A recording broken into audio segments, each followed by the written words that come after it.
to know God and know that God loves them. And until they're committed to following God, you can't expect certain kinds of things for them to do. All right, how can I reorient? How can I, because this culture, turn on the TV, just turn on the news, turn on the political ads, turn on whatever. What are we most oriented to in our country? Building people up or tearing them down? Exactly. So we need to get our orientation changed.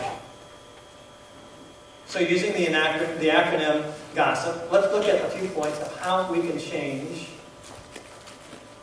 how we're oriented. G, talk to God about everything. Oh, this bothered me so much, I just had to talk to somebody. Fine, talk to God. And talk to Him all you want, all day, all night. Just talk and talk and talk and talk to God and tell Him about it. Amen. That's who you should talk to. When something just so bugs you, you have to tell somebody. Tell God.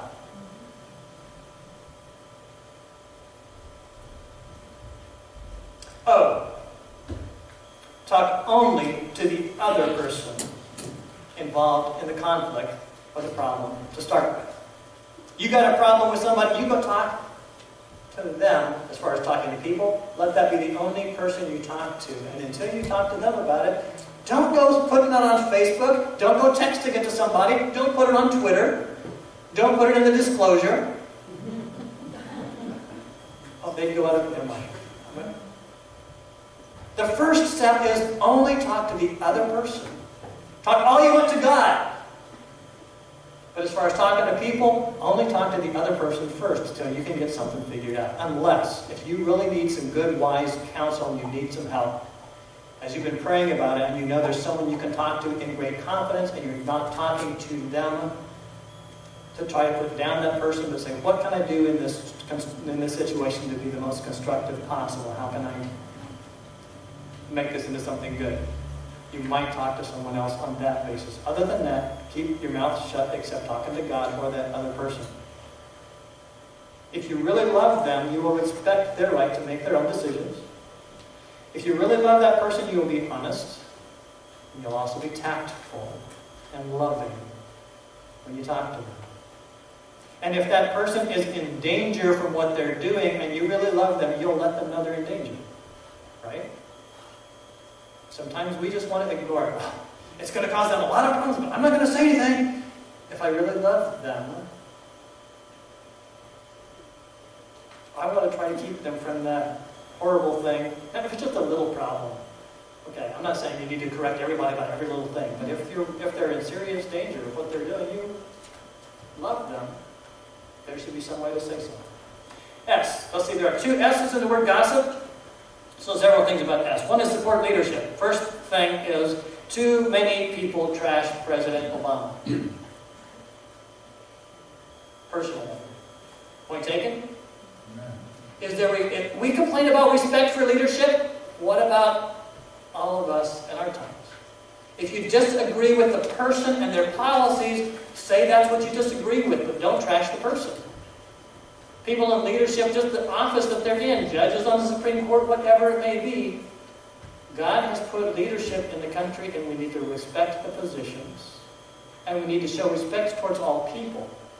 And if you disagree with someone's policies or decisions, make sure it's clear that it's the policies and decisions and things the person does and not the person himself, and don't trash the person.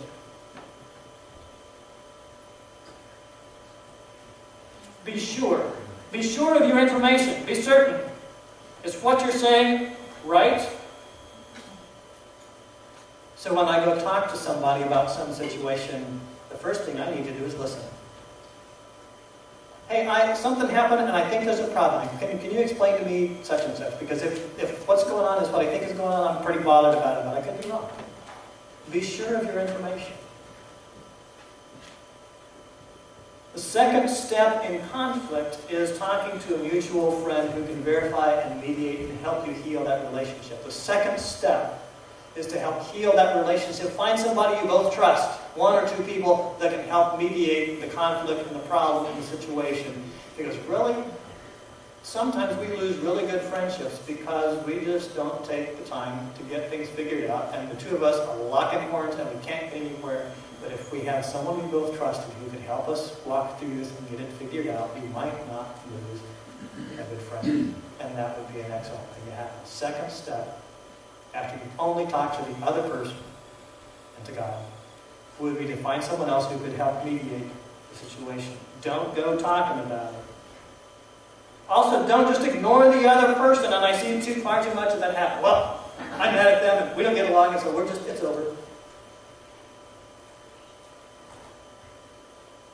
Instead of it just being over, try to do what you can to heal that.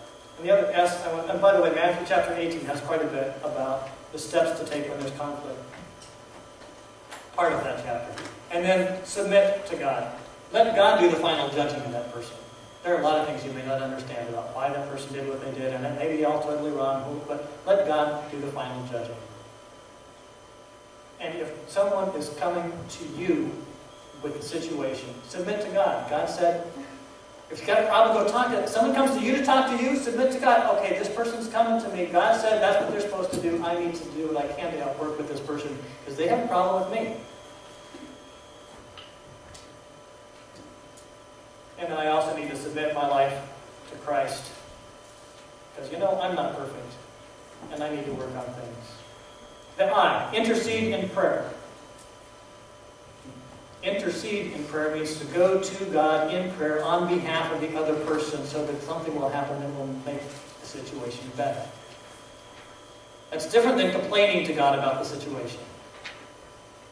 It's praying for something good and constructive to happen out of the situation that will help that person. When you really care and you dedicate yourself to interceding, for praying for that person on their behalf, for God to have mercy and for something to happen that will change that so that things will go well, when I do that, it changes my heart towards that person. Because I'm praying for that person's good. And it's hard for me to keep a bad attitude towards that person when I'm praying that God will do something to help that person for their good. So it helps both of you when you intercede. And P, one more medicine in changing our habits. Look for things to praise in others. Maybe we need to write the news media and ask them to do the same thing. Look for things to praise in other people. Positive, good things. There are so many people looking for the nitpicky bad. Why don't we be people who look for good? And every chance we get, talk up the good that we see in other people. If I want to change my what's your orientation right now? Is your orientation fault finding, or is your orientation building people up? It's possible for God to change our orientation. Even if you are not an optimist, if you're a pessimist, God can still change our orientation. So we can still look at things and say, well, I see a lot of things that aren't working out, but when I deal with people, I can deal first with praise and building people up. It can be an exhausting exercise, but let's get our exercise in practice, looking for the positives. Conclusion. Gossip and slander, it's not what a lot of people think. It's not just saying things that aren't really true. It's just simply trashing somebody. If you have a problem with somebody, remember, people who don't claim your values aren't going to live by your values. So, if you have a problem, talk to God about it first. And then only talk to the other person. And maybe find a supportive person who will help you mediate the problem between you. And supporting somebody doesn't mean you necessarily that you have to agree with everything. You should be able to honestly express, but lovingly, tactfully express your opinions. Intercede for that other person. Look for solutions on how your relationship can be improved, or that other person's life can be saved from danger. And look for the positive things.